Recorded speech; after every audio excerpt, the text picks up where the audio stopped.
If you are a paper crafter and you are not creating with your scraps, you are missing out. Some people can't be bothered to save their cutoffs. I know, I used to be one of those people until I discovered this. Let me show you today how to create a masterboard with something as simple as your leftover scrap pieces. And you will see some of the amazing things that you can create with stuff that you may have thrown away. So what do you need to get started? Just a blank piece of paper. I really love using my Daphne's Diary magazine. It's a fantastic source of beautiful images and colors. As soon as I'm done reading it, it goes into circulation for getting cut up. I did do some fussy cutting ahead of time, just with a simple pair of scissors, and going through the magazine and cutting up all kinds of different beautiful images. Like, there's just so many cute things. You can cut out words as well with inspirational quotes or individual titles that you have found to be really cute. These are the most adorable little dolls. I think these are just gonna make a super cute layout. There's all kinds of amazing images. Like, look at all these beautiful images. And it's a fun thing to do. Like, you can even sit in front of the TV and just start cutting, or in front of the computer, or whatever it is, outside on your front porch, in the garden, any number of fun locations. When I make my junk journals, I have all these torn off edges, and they're something that I like to keep aside specifically for this. They have beautiful colors here. Book pages are another thing. Here's some larger pages that I have either cut out of or ripped up. Here's one of my completed pages. Like, isn't that just gorgeous?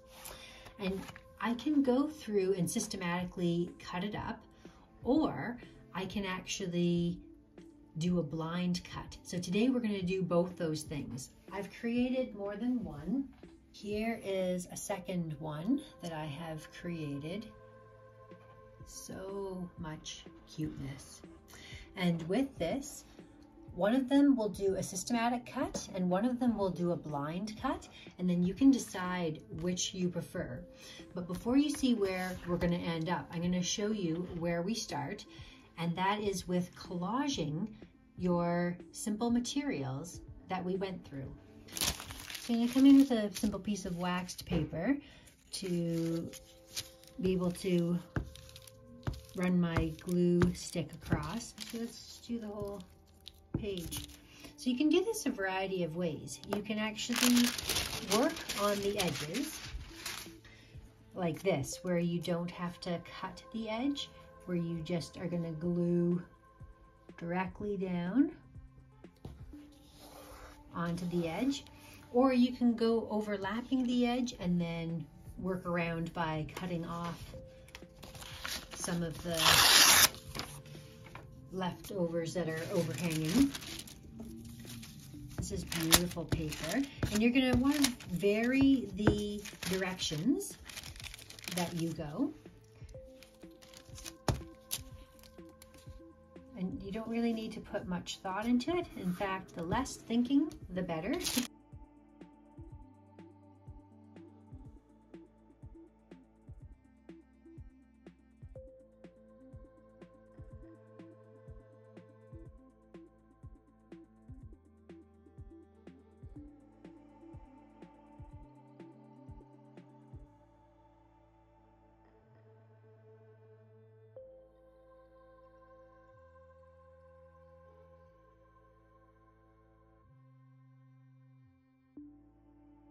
But just to save time, I wanted to show you essentially how it looks already all completed. So just using that same sort of technique. This is that special paper that I really love, this Japanese paper. But even just the other like magazine pages, book pages. This was some wrapping paper. You could use certainly music pages as well. But now we're going to get into the stamping part of things. You just need a black ink. That's what I'm choosing for this color, black, and a stamping block and some acrylic stamps. I'm going to use some shimmers as well. So these stamps here are Amy Tangerine. They're super cute. And I am going to use, I really love this stamp here. And you can do more than one at a time. Like I can add in a heart and a flower and then really save yourself some time. I've got this other set here as well.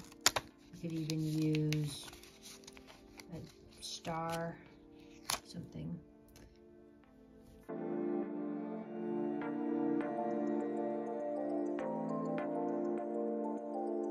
I'm liking the way that that's all looking on there. So now it's time to come in with our shimmers. And I like this set the most. I don't have a lot of these. I find that these are the best variety. And I basically don't spray them, although you could. I just splatter them. You just take this and hit your finger and add those extra bits of splatter.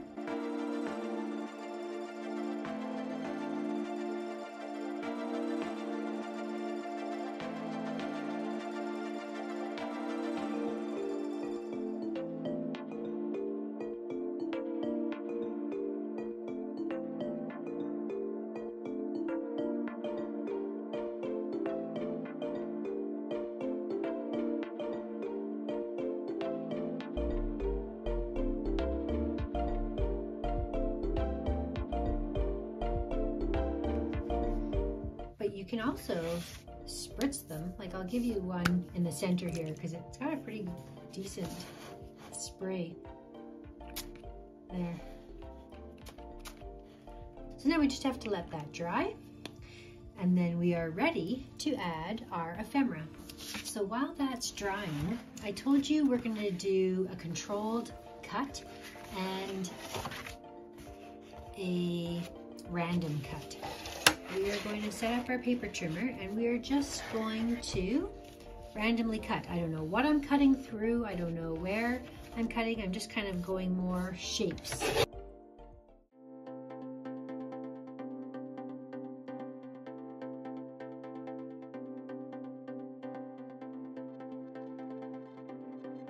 Okay, here's the result of our blind cut. Let's take a look. Oh, I'm so happy. I love these books. I'm so glad they actually stayed together. That's cute. So we've got, and look at that, we didn't cut into the word by chance. So there's what these are looking like. Super cute.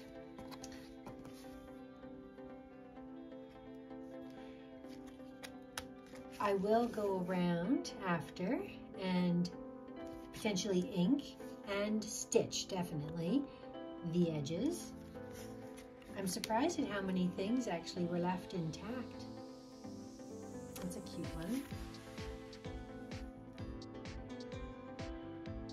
See, like even here, we've just got the legs of the fairy. But it's quite all right. You can go in after the fact and add your focal points. We could just cut up the page that we have without the focal points on there. This is really nice. I like that a lot. So that's what they look like.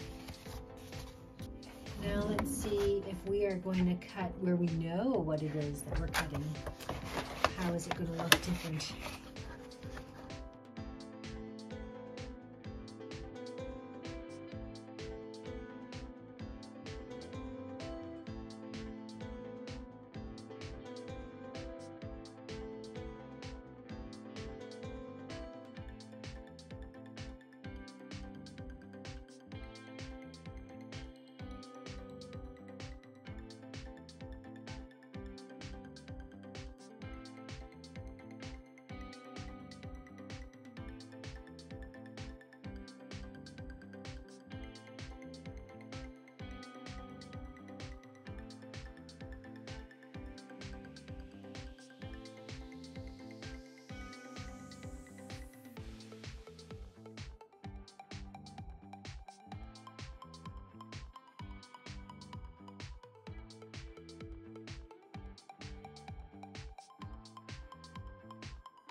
So what do you think? Which ones do you prefer? The ones that we cut where we saw what was happening? Or the ones where we cut blind and it was just a random mix? They're both kind of neat. Once we add the completed touches and we start putting them in our project, like they're just amazing. If you're wondering what you could use them for, you could use them for a card front, a journal tag, ephemera. You could use it for a pocket. I've actually got some pieces here that I did previously. So like one of them, I just folded right in half, one of the bigger pieces, so that it's front and back. And then it created a tag pocket, which actually ended up just by chance being the perfect size of one of the cutoffs I already had. It was not planned. I wasn't thinking I would put one of these tags in it, but I did. And then like you could use this as a card front. Here I even notched out a pocket, and as you can see I've stitched around the edge of these ones. And I stitched around the notch because I made it first. These ones I added the ephemera after the fact. So we've got some images that are there, but I went in after and I added some ephemera from Rosie's studio. I even came in and stitched some seam binding down the edge. I used some modeling paste, little stamps and stuff, frames and things. That's a really cute little, it could be an embellishment for a scrapbook page. There's so many things you can do with these. So we can go ahead and add our ephemera. So with this one, like maybe we should do these circular pieces.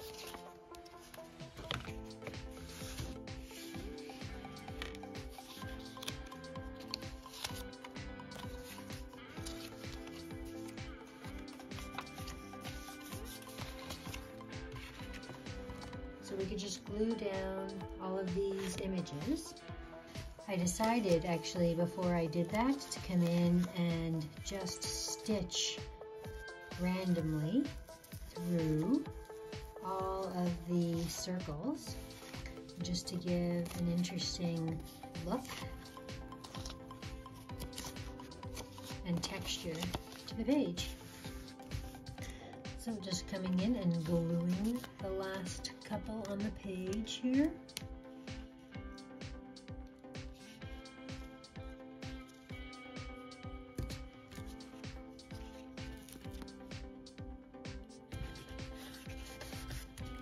So here's the completed page.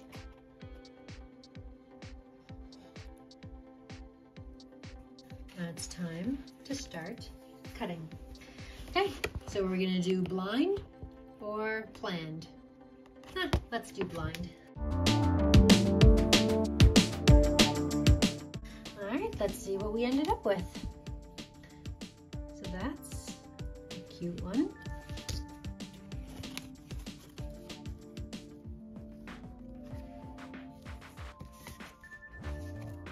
So this one's like didn't get cut off for some reason. So we'll just cut it ourselves. Although we don't need to keep it square, I guess. So like that's cute, like the way that it's cut through 3 different circles in this one. And there's the bottom, so it could be an edging like that. Like that.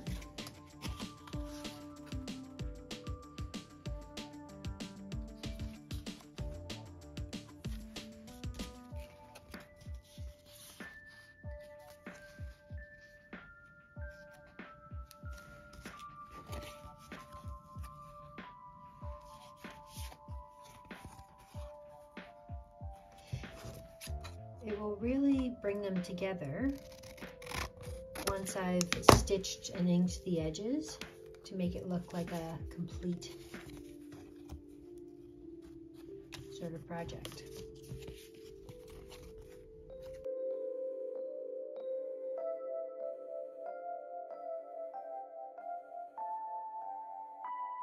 And we're back with the final products. Everything is inked, stitched, cut, embellished. Certainly can add my own embellishments again afterwards. If I find that like this has a nice focal point and I'm happy with it, I can leave it like that. Or if I wanted to add in some more ephemera on top of these, you'll notice I've done a great deal of different techniques for the edging. Like this one has gold with white stitching. Some of them have, let's see if I can find one here. Some of them have a black stitching and then a vintage inked edge and then gold added on top. Some have white stitching with the gold, white stitching without the gold, but I do have pink inked edges here, but no vintage touched edges on there. White stitching, pink ink, and gold edging. So you can see there's a real variety of ways that you can finish these off. This one's one of my favorites. I really like that. They're all so beautiful and so much fun to make.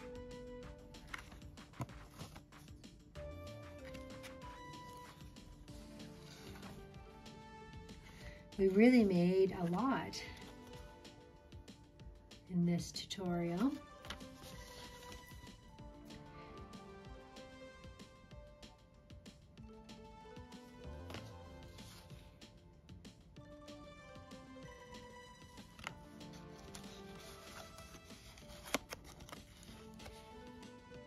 This one has a nice combination of both the white stitching and the black around the edge. This is very pretty. I like that color combination. Literally all different shapes and sizes.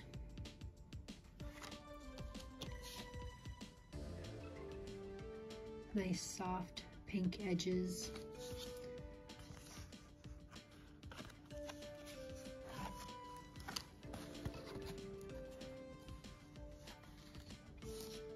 And there you go, the last two. So what do you think? Aren't they amazing? And aren't they so much fun? As soon as I made one, I could not stop making them. They're so simple, yet so beautiful and so useful. If you are interested in me doing more videos about what to do with your leftover scraps, because this is just one of the many possibilities, leave me a comment down below and let me know what you would like to see. Also, if you are interested in junk journaling, I have a whole series of videos that you can watch, from everything on where to start to a step-by-step how I created my last altered book. Thank you so much for watching, and I'll see you again next time.